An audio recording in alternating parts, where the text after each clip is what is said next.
Saudara, perkembangan penanganan kasus penembakan 5 WNI oleh aparat maritim Malaysia, kami akan bahas bersama Duta Besar Indonesia untuk Malaysia. Sudah ada Pak Hermono. Selamat petang waktu Indonesia, Pak Hermono. Terima kasih untuk waktunya bergabung bersama kami di Kompas Petang. Pak Hermono, ini informasi terbaru, satu lagi WNI korban penembakan meninggal dunia. Bagaimana penjelasan dari pemerintahan Malaysia, Pak Hermono? Jadi kita sedang menunggu hasil postmortem dari warga kita yang meninggal kemarin sore. Tapi dari perawatan awal itu ada kena tembak di ginjal sebelah kanan sehingga satu ginjalnya kemarin itu diangkat. Namun demikian, sejak dilakukannya operasi, yang bersangkutan dalam kondisi kritis memang dan masih ada di ICU. Kami mendapat kabar bahwa kemarin sore yang bersangkutan meninggal dunia. Nah, sekarang ini persoalannya kita masih mencari keluarganya untuk dapat mengirimkan jenazahnya ke Indonesia. Artinya hingga sore hari ini belum diketahui identitas almarhum, dan adakah warga negara Indonesia yang mungkin melapor ke kedutaan besar kita? Sampai saat ini belum ada yang melapor, dan dari keterangan rekannya yang selamat, mereka juga tidak saling mengenal karena para penumpang itu hanya berkumpul sebelum perahu atau kapal tersebut berangkat, sehingga satu sama lain tidak saling mengenal. Nah, kami mencoba melalui face recognition, ada didapatkan kemiripan sekitar 70% itu seseorang dari Sumatera Utara, usia kira-kira 38 tahun, laki-laki. Nah, untuk itu kalau ada warga kita di Indonesia yang merasa kehilangan, ada keluarganya di Malaysia, mungkin salah satu penumpang dari kapal yang naas tersebut, dapat menghubungi KBRI untuk dicocokkan data-data jenazah dengan mungkin data yang dimiliki oleh keluarga, apakah itu orang yang sama.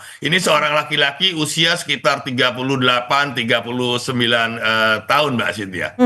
Artinya kami ulangin kembali bahwa ini adalah data yang diperoleh dari face recognition karena tidak ada biodata, dan diduganya adalah warga Sumatera Utara dengan usia rentan 38-39 tahun ya Pak ya, laki-laki.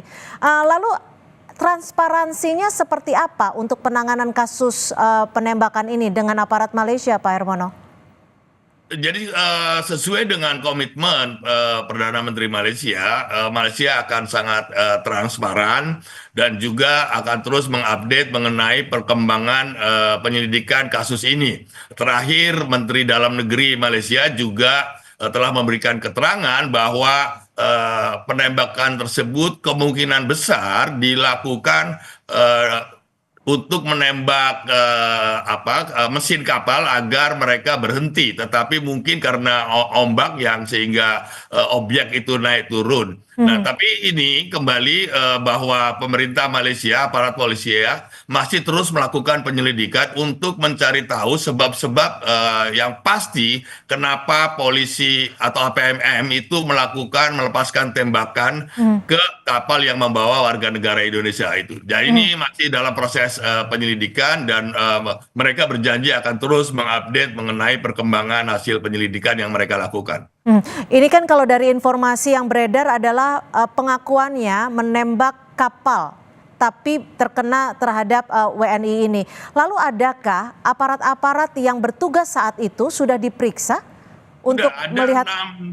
Ada 14 petugas di APMM yang ada di kapal tersebut, dan 6 dilakukan pemeriksaan secara intensif oleh polisi Malaysia dan juga pemeriksaan internal oleh APMM sendiri. Jadi kelihatan di sini bahwa otoritas Malaysia, baik itu PDRM atau polisi di Raja Malaysia maupun APMM, secara intensif melakukan pemeriksaan kepada petugasnya yang malam itu atau pagi hari itu bertugas di kapal. Dan sekarang 6 orang diperiksa secara intensif, termasuk mereka yang melepaskan tembakan. Baik, terima kasih atas informasi Anda, Pak Hermono, Duta Besar Republik Indonesia untuk Malaysia, sudah memberikan informasi kepada kami di Kompas Petang. Selamat sore, Pak Dubes.